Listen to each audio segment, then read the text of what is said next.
अस्सलाम वालेकुम। आज हम इस वीडियो में जो टॉपिक डिस्कस करेंगे वो है आइडेंटिफाइंग रिस्ट्रिक्शन। यह है पेज 333 पे। आइडेंटिफाइंग रिस्ट्रिक्शंस में हम ये डिस्कस करेंगे कि इफ इकोनोमेट्रिशियन और रिसर्चर्स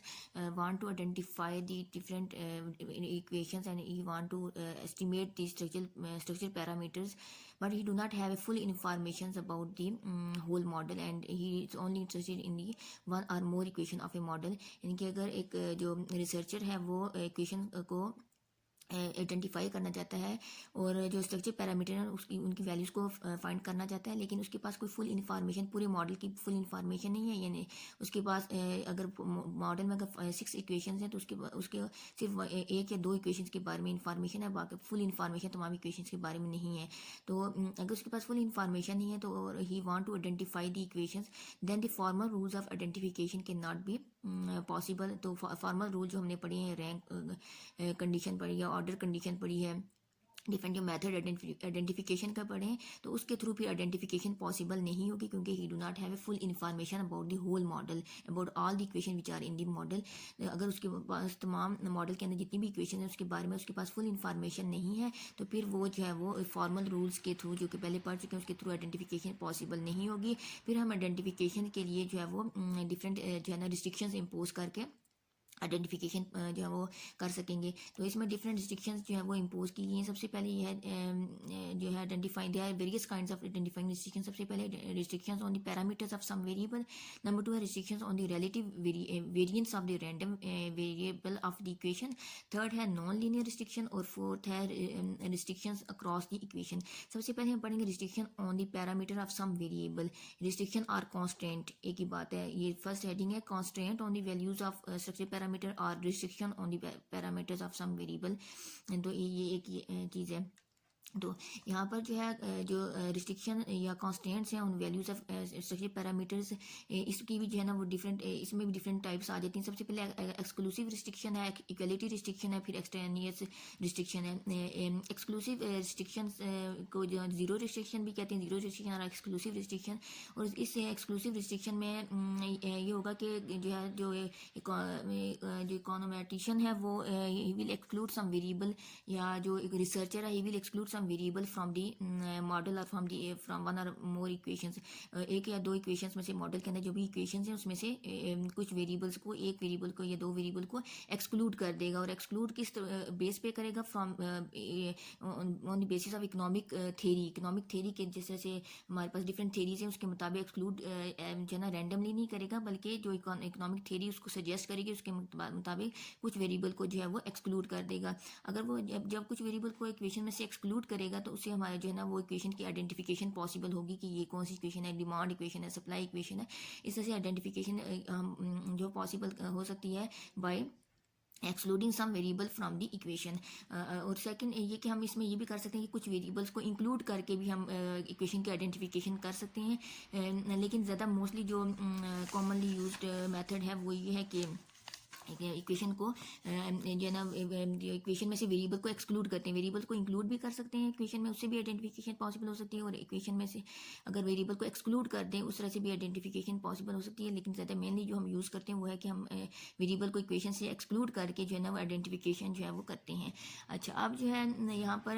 अब हम इसकी एग्जाम्पल ले लेते हैं कि किस तरह से हम मॉडल में से जो है या इक्वेशन में से किस तरह से किसी भी वेरिएबल को हम एक्सक्लूड, वेरिएबल को कैसे एक्सक्लूड करते हैं। सपोज ये हमारे पास एक मॉडल है और उसमें टू इक्वेशन है, डिमांड इक्वेशन है और एक सप्लाई इक्वेशन है। अब यहाँ पर हमारे पास ये तो हम आगे लिखा है ना डिमांड इक्वेशन और सप्लाई इक्वेशन, लेकिन अगर हमारे पास ये मेंशन नहीं है तो फिर हम यहाँ पे इस Q is equal to alpha P plus alpha 1 P plus alpha 2 Y plus epsilon E1, और फिर सेकंड इक्वेशन है Q is equal to beta 1 P plus beta 2 Z plus epsilon 2। इसे हम ये आइडेंटिफाई नहीं कर सकते कि इन दोनों में से कौन सी सप्लाई इक्वेशन है और कौन सी डिमांड इक्वेशन है। अगर ये मेंशन नहीं है तो हमें तो क्लियर नहीं होगा कि इसमें से कौन सी सप्लाई इक्वेशन है और कौन सी डिमांड इक्वेशन है। तो हमें इसको आइडेंटिफाई करना है कि इनमें से कौन सी सप्लाई इक्वेशन है और कौन सी डिमांड इक्वेशन है। तो हम ये करेंगे कि इनमें से किसी एक इक्वेशन में से एक वेरिएबल को एक्सक्लूड कर देंगे। एक्सक्लूड इस तरह से करेंगे कि उसके कोफिशिएंट को जीरो कर दें। अगर हम जैसे यहाँ पे सपोज जो है ये हमारे पास एक इक्वेशन है। तो इसमें ये प्राइस भी क्यू को इफेक्ट कर रहा है और इनकम भी क्यू को इफेक्ट कर रही है। तो अगर हम यहाँ पर इनकम का जो कोफिशिएंट है वो अल्फा 2 है और alpha 2 is not equal to zero, यानी कि इसकी वैल्यू कुछ ना कुछ होगी 2, 5, 6, 7, 8। तो इस अल्फा 2 की वैल्यू जो है it is not equal to zero, it has some value, यानी कि ये, और ये अल्फा 2 किसका कोफिशिएंट है, ये कोफिशिएंट ऑफ इनकम है, इनकम का कोफिशिएंट है। अगर ये नॉट इक्वल टू जीरो, इसका मतलब है कि इनकम जो है क्यू को इफेक्ट कर रही है। तो जो है तो अगर इनकम क्यू को इफेक्ट करे, इसका मतलब क्यू क्वांटिटी डिमांड होगा या क्वांटिटी सप्लाई। तो ऑब्वियसली क्वांटिटी डिमांड होगी, क्योंकि इनकम हमेशा क्वांटिटी डिमांड को इफेक्ट करती है, क्वांटिटी सप्लाई को इफेक्ट नहीं, क्वांटिटी सप्लाई को इफेक्ट नहीं करती। तो इसका मतलब है कि ये क्वांटिटी डिमांड इक्वेशन होगी। सेकंड इक्वेशन में हम क्या करेंगे कि यहाँ पर हमने अल्फा 2 को इक्वल टू जीरो कर दिया, अल्फा 2 को इक्वल टू जीरो किया, तो ये अल्फा 2 वाई यहाँ पर नहीं है सेकंड इक्वेशन में, यानी कि अल्फा 2 की वैल्यू इक्वल टू जीरो कर देंगे तो जीरो इंटू वाई जीरो हो जाएगी। तो ये सेकंड इक्वेशन में अल्फा 2 की वैल्यू इक्वल टू जीरो कर दी, यानी कि coefficient of the this variable income, जो वेरिएबल इनकम है उसका जो कोफिशिएंट है इक्वल टू जीरो कर दिया है। तो यहाँ पर जो है वो alpha 2 is equal to zero है। तो इसका मतलब है कि ये सप्लाई इक्वेशन होगी, क्योंकि इनकम सप्लाई को अफेक्ट नहीं कर रही होती, इनकम सप्लाई को अफेक्ट नहीं करती, जबकि इनकम डिमांड को अफेक्ट करती है। तो इस तरह से यहाँ पर जो है हमने इस सप्लाई इक्वेशन में हमने इनकम के जो इनकम वेरिएबल है उसको हमने एक्सक्लूड कर दिया। एक्सक्लूड कैसे किया, हमने उसके जो कोफिशिएंट है अल्फा 2 उसको इक्वल टू जीरो कर दिया, तो जीरो इंटू वाई तो जीरो हो जाएगा। तो यहाँ पे हमने इस तरह से वेरिएबल वाई को एक्सक्लूड कर दे करके इक्वेशन को आइडेंटिफाई कर लिया है कि जो ऊपर वाली इक्वेशन है वो हमारी डिमांड इक्वेशन है और जो नीचे इक्वेशन है ये हमारी सप्लाई इक्वेशन है, क्योंकि इसमें इनकम वेरिएबल एक्सक्लूड हो गया। तो हमें यहाँ से ये क्लियर हो गया है कि ये जो है ये सप्लाई इक्वेशन आइडेंटिफाई हो गई है। जबकि ऊपर वाली इक्वेशन में ये जो है ना ये डिमांड इक्वेशन है और यहाँ पे इनकम वेरिएबल है। तो इसका मतलब है कि इनकम डिमांड को, इनकम जो क्वांटिटी को अफेक्ट कर रहा है, क्वांटिटी कौन सी होगी, डिमांड की, यानी कि इनकम इंक्रीज होने से डिमांड इंक्रीज होती है। तो ये इस तरह से हमने आइडेंटिफाई कर लिया by excluding some variable from the model from the supply equation. Serve to identify its parameters. हम इसके अब हम इक्वेशन को आइडेंटिफाई भी कर सकते हैं और पैरामीटर्स की वैल्यूज को भी फाइंड आउट कर सकते हैं। Structure parameter alpha 1, alpha 2, beta 1, beta 2 की वैल्यूज को हम फाइंड आउट कर सकते हैं। फिर है रिस्ट्रिक्शंस। सेकंड है restrictions on relative values of 2 or more parameters, यानी लीनियर रिस्ट्रिक्शंस। लीनियर रिस्ट्रिक्शंस हम जब एक रिसर्चर जब इम्पोज करता है to identify the equation and to find out the structural parameter, यानी कि हम ये रिस्ट्रिक्शन क्यों लगा रहे हैं, ताकि हम इक्वेशन को आइडेंटिफाई कर सकें, पैरामीटर्स को आइडेंटिफाई कर सकें और पैरामीटर्स की जो वैल्यूज़ हैं उनको, स्ट्रक्चर पैरामीटर्स की वैल्यूज़ हैं उनको फाइंड आउट कर सकें। तो हम इसलिए जो है ना लीनियर रिस्ट्रिक्शंस अब यहाँ पर इम्पोज कर रहे हैं। तो लीनियर रिस्ट्रिक्शन जब इम्पोज की जाती है तो इसके लिए ये है कि हमें जो है ना जो रिसर्चर है he should be able to know the relationship among the different parameters. जितने भी पैरामीटर्स हैं इक्वेशन के अंदर उसके दरमियान जो रिलेशनशिप है उनके उसको उसके बारे में इंफॉर्मेशन होनी चाहिए। जब वो रिलेशनशिप को कैप्चर कर लेगा कि डिफरेंट पैरामीटर्स के दरमियान क्या रिलेशनशिप है, तो वो जो है it means it have some information, period information, इसके पास कुछ इन्फॉर्मेशन है रिसर्चर्स के पास, जिससे वो आइडेंटिफिकेशन जिससे आइडेंटिफिकेशन पॉसिबल होगी। अब जो relationship among the different parameters can be establish by different ways, यानी कि हम जो पैरामीटर्स के दरमियान रिलेशनशिप क्रिएट करते हैं, पैरामीटर्स कौन से, अल्फा 1, अल्फा 2, बीटा 1, बीटा 2, इनके दरमियान जो रिलेशनशिप है इसको हम एस्टेब्लिश कर सकते हैं डिफरेंट तरीके से। फर्स्ट मेथड है sum of parameter, relationship among some parameters can be establish by adding them, यानी कि हम डिफरेंट जो पैरामीटर्स हैं उनके दरमियान रिलेशनशिप ऐसे एस्टेब्लिश कर सकते हैं अगर हम उनको ऐड कर दें। सेकंड था कि हम इसको इक्वेट कर दें और थर्ड वन है कि हम इसको जो है वो डिवाइड कर दें। फर्स्ट मेथड है कि relationship among some parameters can be establish by adding them, अगर हम इनको ऐड कर दें, पैरामीटर्स को ऐड कर दें। पैरामीटर्स कौन से, जैसे अल्फा और बीटा, अल्फा और बीटा को अगर हम ऐड कर दें, प्लस कर दें तो इक्वल टू 1 आ जाएगा। तो alpha plus beta is equal to 1, ये कांस्टेंट रिटर्न टू स्केल को शो करता है। ये हमारे पास कॉप डगलस प्रोडक्शन फंक्शन है और इसकी K raise the power alpha और L raise the power beta है। तो अल्फा और बीटा को हमने प्लस करेंगे तो इक्वल टू 1 होगा। और अगर जो है ना इसको अगर हम ऐड करते हैं और हमारी वैल्यू ग्रेटर देन 1 आती है तो इसका मतलब इंक्रीजिंग रिटर्न टू स्केल होगा, यानी कि प्रोडक्शन प्रोसेस हमारा increasing return to scale, law of increasing return to scale के अंडर आ रहा है। और अगर हम अल्फा प्लस बीटा को प्लस करते हैं और हमारी वैल्यू लेस देन 1 आती है, इसका मतलब है कि हमारा प्रोडक्शन प्रोसेस, ये जो प्रोडक्शन फंक्शन है, इट इज लेस देन 1 आने की सूरत में it is under the law of diminishing return to scale, law of decreasing return to scale के अंदर आएगा, law of decreasing return to scale के अंदर आएगा। तो इस तरह से हमें इन पैरामीटर्स को ऐड करने से ये पता चल जाएगा, हम इसको आइडेंटिफाई इस फंक्शन को कर लेंगे कि क्या ये increasing law of increasing return to scale के अंदर आता है, या law of decreasing return to scale के अंदर आता है, या law of constant return to scale के अंदर आता है। तो यहाँ पे हमने ऐड किया और हमने सपोज किया कि अगर अल्फा प्लस बीटा की वैल्यू जो है वो इक्वल टू अगर अल्फा प्लस बीटा की वैल्यू जो है ना वो इक्वल टू 1 आ जाती है तो इसका मतलब है कि हमारा प्रोडक्शन प्रोसेस जो है it is under the constant return to scale. अब हम यहाँ पे जो है ना अल्फा प्लस बीटा को अगर हम मैनेज कर लें थोड़ा सा, यानी कि बीटा की वैल्यू यहाँ से फाइंड आउट करना चाहते हैं, तो हम 1 को इस तरफ ले जाएंगे तो alpha minus 1 is equal to minus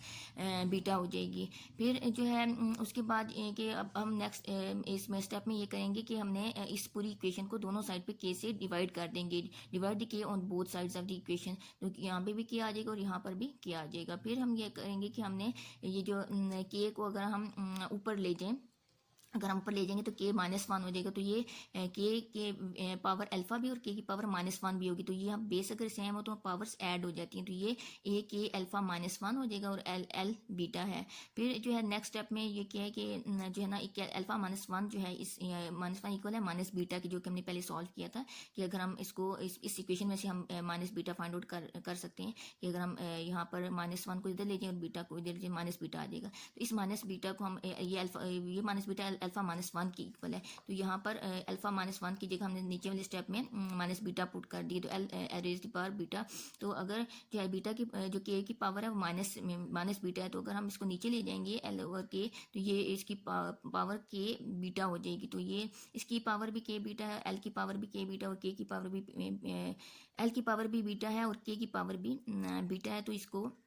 combine form में L over K raise the power beta कर दी, यानी कि एल की पावर भी बीटा प्लस बीटा है और के की पावर भी प्लस बीटा है, तो हम कंबाइन इसको फॉर्म में एक ही दफ़ा पावर जो है ना एलोकेट कर देते हैं, L over K raise the power beta आ जाएगा। फिर जो है नेक्स्ट जो है कि हम relationship among some parameters can be establish by equating them, यानी कि हम पैरामीटर्स के दरमियान रिलेशनशिप स्टेब्लिश कर सकते हैं अगर हम इन पैरामीटर्स को इक्वेट कर दें, जैसे alpha is equal to beta, यानी कि जो पैरामीटर्स हैं अल्फा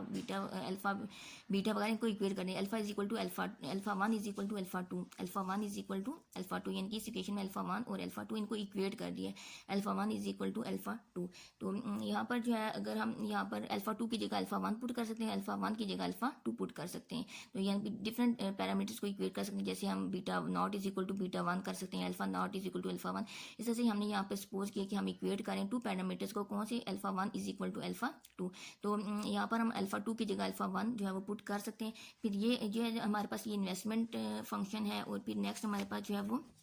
ये टैक्स जो है फंक्शन ऑफ इनकम, फिर Y is equal to C plus I plus G है, तो ये जो है हमारे पास जो है ना ये यानी कि इनकम इक्वल है consumption plus investment plus government expenditure के। फिर इम्पोजिंग रिस्ट्रिक्शन, हमने रिस्ट्रिक्शन ये इम्पोज किए कि alpha is equal to alpha 2, तो ये जो फर्स्ट हमारे पास जो कंजम्पशन फंक्शन था यहाँ पर, ये इस अल्फा 2 की जगह हमने अल्फा 1 पुट कर दिया, तो ये हमारे पास जो है वो फिर अल्फा 1 को कॉमन ले लिए, तो alpha 1 Y plus T plus U हो जाएगा। फिर नेक्स्ट जो है the relationship among some parameter can be establish by dividing them. अब हम जो है ना पैरामीटर्स के दरमियान जो रिलेशनशिप है इसको एस्टेब्लिश कर सकते हैं बाय डिवाइडिंग पैरामीटर्स को हम डिवाइड कर दें, जैसे ये हमारे पास ये गेमा 1 को डिवाइड करते गेम नॉट पे, इस तरह से कोई भी एक इक्वेशन है उसमें 2 पैरामीटर्स हैं, तो उसको गेमा 1 और गेमा 2 तो हमने इसको डिवाइड कर दिया, तो इस तरह से भी हम जो है वो डिफरेंट पैरामीटर्स के दरमियान जो है रिलेशनशिप को एस्टेब्लिश कर सकते हैं। और फिर जो है ना अगर हमारे पास when the relationship some parameter is established then the researcher have a some information period information by which he can identify the equation and can find the values of the parameters, यानी कि अगर हम parameters के दरमियान जो researcher है वो relationship को एस्टेब्लिश कर लेता है तो उसे इसको एक इंफॉर्मेशन हासिल हो जाती है जिससे वो इक्वेशन को आइडेंटिफाई कर सकता है। फिर नेक्स्ट जो है वो है extraneous estimates of some parameters, यानी कि ये है कि अगर हम इक्वेशन अनआइडेंटिफाई है उसको आइडेंटिफाई करना है तो हम एक्सटर्नल सोर्स से भी जो है वो इंफॉर्मेशन ले सकते हैं, और एक्सटर्नल सोर्स से इंफॉर्मेशन लेकर जो है वो इन्वेस्टिगेटर जो है या जो रिसर्चर है he can use the information from external source and can identify the equation and can find values of unidentified parameter. जो अनआइडेंटिफाइड पैरामीटर्स हैं उनको आइडेंटिफाई करके उनकी वैल्यूज को फाइंड आउट कर सकता है फ्रॉम द एक्सटर्नल सोर्स से इंफॉर्मेशन लेके, यानी कि एक्सटर्नल सोर्स से इंफॉर्मेशन लेके, मॉडल के अंदर से नहीं, मॉडल के बाहर से इंफॉर्मेशन लेके वो जो है इक्वेशन को आइडेंटिफाई भी कर सकता है और फिर पैरामीटर्स को जो उसकी वैल्यूज फाइंड आउट कर सकता है। फिर है restriction on the disturbance variance. अब ये तो फर्स्ट पॉइंट हमारा हो गया कि रिस्ट्रिक्शंस ऑन दी पैरामीटर्स पे, जो हमारा फर्स्ट पॉइंट था कि restrictions on the parameters of some variable, ये हमारा कंप्लीट हो गया। सेकंड था restriction on the relative variance of random variable of the equation, कि अब सेकंड हम करने लगे हैं कि restriction on the disturbance term या रैंडम वेरिएबल पे रिस्ट्रिक्शन लगाएं, या डिस्टर्बेंस टर्म पे restriction on the relative variance of the random variable. Random variable यहाँ पे हम डिस्टर्बेंस टर्म भी ले सकते हैं, क्योंकि वो भी रैंडमली चेंज होता है, तो उसकी वेरिएंस पे हम रिस्ट्रिक्शन लगा के सेकंड जो है हमारे पास हेडिंग ये वही बनती है कि restriction on the disturbance variance, disturbance की वेरिएंस पे हम रिस्ट्रिक्शन लगा रहे हैं। तो यहाँ पर जो है जो रिसर्चर होगा वो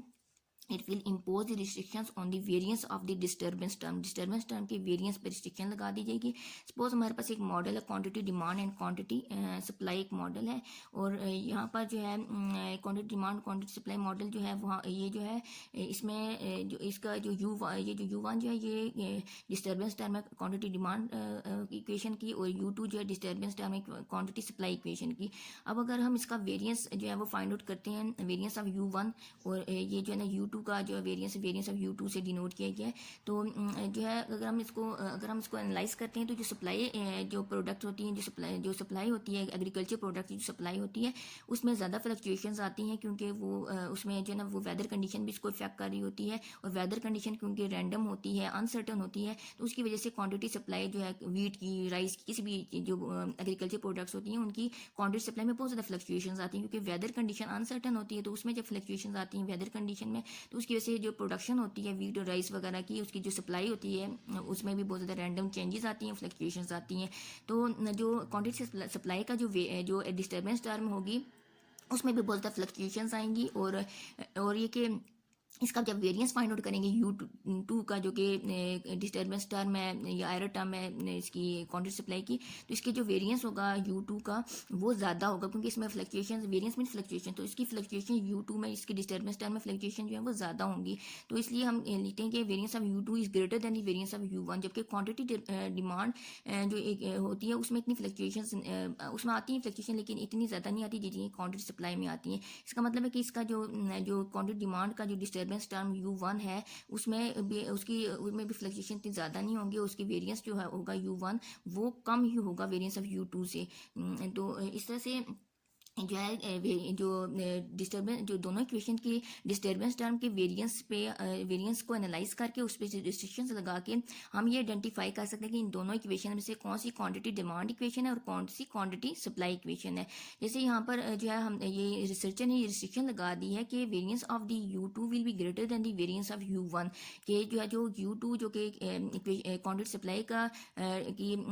डिस्टर्बेंस टर्म है उसका वेरिएंस ज़्यादा होगा, और जो क्वांटिटी डिमांड का जो डिस्टर्बेंस टर्म है उसका जो वेरिएंस है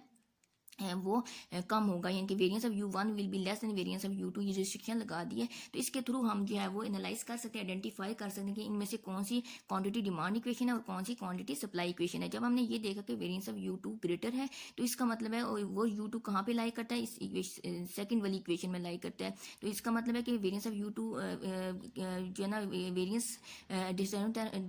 ऑफ डिस्टर्बेंस टर्म किसका ज़्यादा होगा, क्वांटिटी सप्लाई इक्वेशन का। इसका मतलब है कि जो है ना ये जिस इक्वेशन में U2 लाई करेगा वो क्वांटिटी सप्लाई इक्वेशन होगी, और दूसरी जो है वो क्वांटिटी डिमांड इक्वेशन होगी। फिर नेक्स्ट है नॉन लीनियर रिस्ट्रिक्शंस, यानी कि जो नॉन लीनियर जो इक्वेशंस होती हैं, जो नॉन लीनियर हमारे पास जो इक्वेशंस होती हैं वो जो है जैसे हमारे पास जैसे उसमें लॉग वगैरह भी आते हैं, वो कुछ वेरिएबल जो है ना में appear both levels and in logarithmic form, यानी कि कुछ लॉग में होती हैं और कुछ नॉर्मल उसमें लीनियर फॉर्म में होती हैं। तो इसको हम कहते हैं ये जो है ना ये नॉन लीनियर फॉर्म आ जाती है इक्वेशन की, और इस पर researcher non linear restrictions impose करते हैं। और नॉन लीनियर रिस्ट्रिक्शंस जो है ना वो डिफरेंट इसके मेथड्स हैं जो कि हम यहाँ पर डिस्कस नहीं करेंगे। जैसे हमने यहाँ पर ये एक्सप्लेन करने की कि नॉन लीनियर जब इक्वेशन की फॉर्म आती है तो उस पर नॉन लीनियर रिस्ट्रिक्शन इम्पोज की जाती हैं, उसमें रैंक और order condition are not applicable, यहाँ पे रैंक और ऑर्डर कंडीशन एप्लीकेबल नहीं होगी।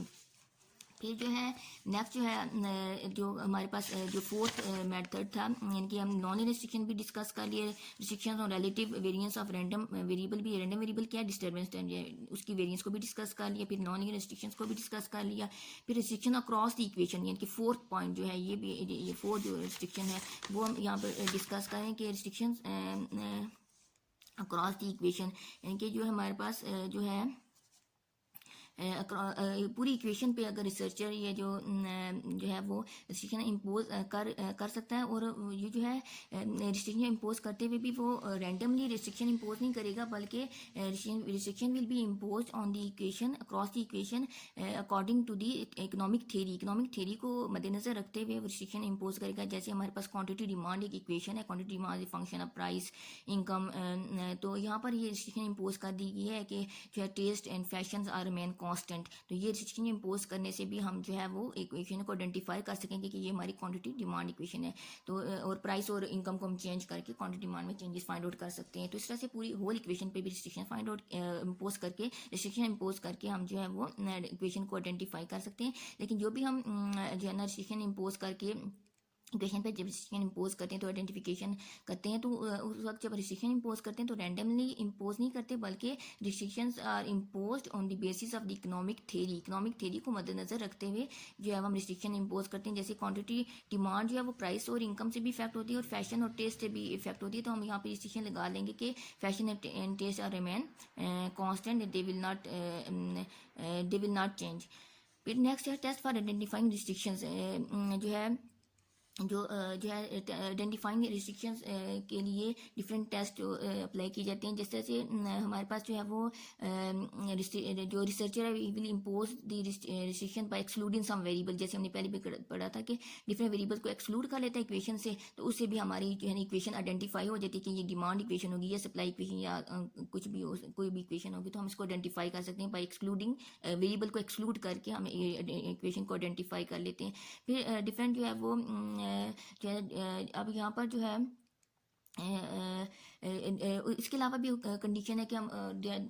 कंडीशन है टू एस्टेब्लिश द आइडेंटिफिकेशन, एक ही है कि हम जो है कि वेरिएबल के कोफिशिएंट को एक इक्वेशन में जीरो कर दें और दूसरी इक्वेशन में वेरिएबल के कोफिशिएंट को नॉन जीरो कर दें, जैसे कि हमने पीछे alpha 2 is not equal to zero किया था इक्वेशन में, और दूसरे इक्वेशन में alpha 2 is equal to zero किया था। तो इस तरह से वेरिएबल का जो कोफिशिएंट है, कोफिशिएंट क्या है, अल्फा 2 अल्फा 1, जो पैरामीटर्स या कोफिशिएंट एक चीज़ है, तो वो जो है वो इक्वल टू जीरो एक इक्वेशन में कर दिया, एक इक्वेशन में नॉट इक्वल टू जीरो कर दिया। तो जो है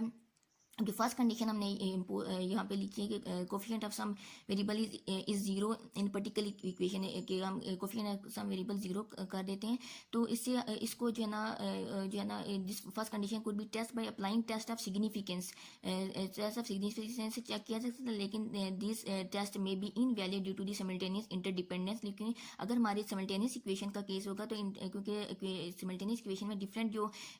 वेरिएबल है अगर वो उनके दरमियान इंटरडिपेंडेंस है, तो फिर हमारा ये टेस्ट जो है वो जो टेस्ट ऑफ सिग्निफिकेंस है वो वैलिड नहीं होगा। फिर हम इसको टेस्ट ऑफ सिग्निफिकेंस के थ्रू हम जो है वो फाइंड आउट फर्स्ट कंडीशन को टेस्ट नहीं कर सकते कि वो इक्वल टू जीरो है या नहीं है, coefficient of variable equal to zero है या नहीं है। वैसे तो हम coefficient of variable equal to zero find out कर सकते हैं टेस्ट ऑफ सिग्निफिकेंस लगाकर, लेकिन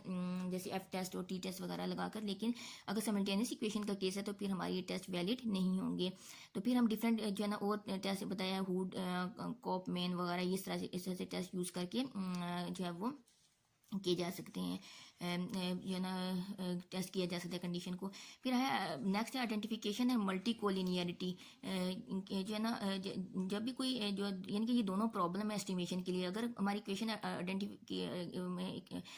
आइडेंटिफाई नहीं है, अनआइडेंटिफाई है और उसमें मल्टी कोलिनियरिटी का अगर प्रॉब्लम है, तो फिर हम इक्वेशन को जो है वो इक्वेशन को आइडेंटिफाई भी नहीं कर पा रहे और उसमें मल्टी कोलिनियरिटी का प्रॉब्लम भी है, तो फिर हम एस्टिमेशन नहीं कर पाएंगे, जो अल्फा बीटा वगैरह की जो पैरामीटर्स हैं उनकी एस्टिमेशन पॉसिबल नहीं होगी। और दूसरा ये कि जब हमारी इक्वेशन अनआइडेंटिफाई होती है, उसमें मल्टी कोलिनियरिटी का प्रॉब्लम होता है, तो फिर हम जो है ना जो इंडिपेंडेंट वेरिएबल है उनका इंडिविजुअल इफेक्ट डिपेंडेंट वेरिएबल पे फाइंड आउट नहीं कर सकते, क्योंकि जितने भी इंडिपेंडेंट वेरिएबल होते हैं इक्वेशन में वो इतने आपस में कोलिनियर, उनके दिमाग इतनी कोरिलेशन आपस में होती है, स्ट्रॉन्ग कोरिलेशन होती है कि उनका इंडिविजुअल इफेक्ट इंडिपेंडेंट वेरिएबल का डिपेंडेंट वेरिएबल पे फाइंड आउट नहीं किया जा सकता। तो इस तरह से जो है फिर पैरामीट्रिक एस्टिमेशन भी पॉसिबल नहीं होती, और अगर होगी भी तो वो रॉन्ग होगी।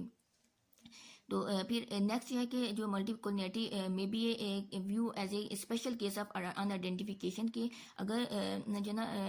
अगर हम आइडेंटिफिकेशन किसी भी मॉडल में कर भी जाते हैं, जैसे कोई भी इक्वेशन है उसमें हम कुछ वेरिएबल्स को एक्सक्लूड कर लेते हैं ताकि हम आइडेंटिफिकेशन को कर सकें, लेकिन फिर भी उसमें मल्टीकोलिनिटी का प्रॉब्लम अगर फिर भी एग्जिस्ट करता है तो फिर भी हम जो हमारी आइडेंटिफिकेशन होगी वो सस्पिशियस होगी, वो अनसर्टन होगी, वो सर्टन नहीं होगी, क्योंकि हम एक आध वेरिएबल के एक्सक्लूड करने से, एक दो वेरिएबल के एक्सक्लूड करने से कंप्लीटली मल्टीकोलिनिटी को खत्म नहीं कर सकते। हो सकता है कि उसमें स्टिल मल्टीकोलिनिटी का प्रॉब्लम हो और दो चार और भी रिमूव वेरिएबल करने से तब मल्टीकोलिनिटी का प्रॉब्लम रिमूव हो सकता हो। तो मल्टीकोलिनिटी का प्रॉब्लम रिमूव करने के लिए हो सकता है मजीद हमें वेरिएबल्स को एक्सक्लूड करना पड़ा हो, तो हम एक आध वेरिएबल के एक्सक्लूड करने से आइडेंटिफिकेशन तो कर सकते हैं, लेकिन हो सकता है फिर उसमें स्टिल उसमें मल्टीकोलिनिटी का प्रॉब्लम हो, तो जो हमारी आइडेंटिफिकेशन इस सूरत में होगी वो सस्पिशियस होगी, अनसर्टन होगी, वो हमारी जो है प्रॉपर आइडेंटिफिकेशन इक्वेशन की नहीं हो पाएगी। फिर है कि फिर 4 पॉइंट ये कि there may be identify system which can not be estimated due to data deficiency. तो ये भी पॉसिबल है कि हमारा सिस्टम आइडेंटिफाइड हो भी जाए लेकिन वो डाटा की डेफिशिएंसी की वजह से हम उसको एस्टिमेट ना कर पाएँ।